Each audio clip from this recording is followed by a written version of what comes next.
Nazdar, Janko. Na začiatok skúsime niečo jednoduchšie. Opakuj po mne. Neprešiel bezpečnostnou previerkou. Neprešiel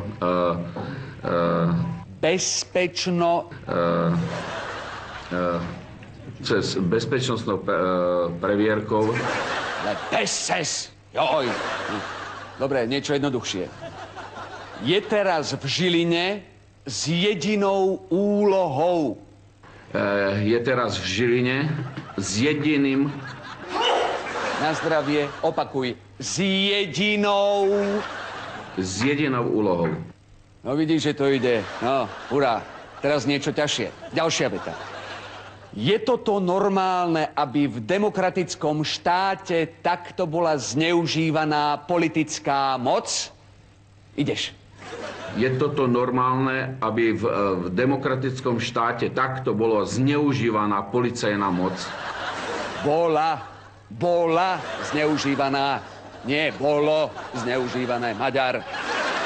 Poďme ďalej. Je to nehoráznosť. Je to nehoráznosť. Nehoráznosť. Nehoráznosť.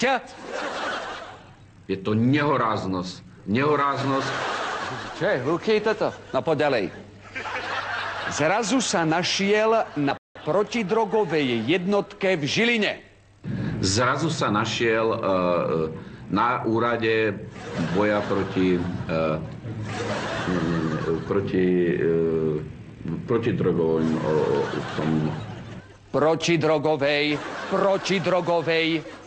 protidrogovej skupine, alebo jak sa to nazýva. Jednotke, Bulo. Jednotke v Žiline. Si sa zapotil, čo? No, posledná veta, poď. Niekto, kto je trestne stíhaný, je postavený na takúto vysokú funkciu. Niekto, kto je vyložene trestne stíhaný, je postavený na takéto vysokú funkciu. Nie takéto funkciu, ale takúto funkciu, takéto. To absolútne nemá úroveň, však to je úplne nemožný.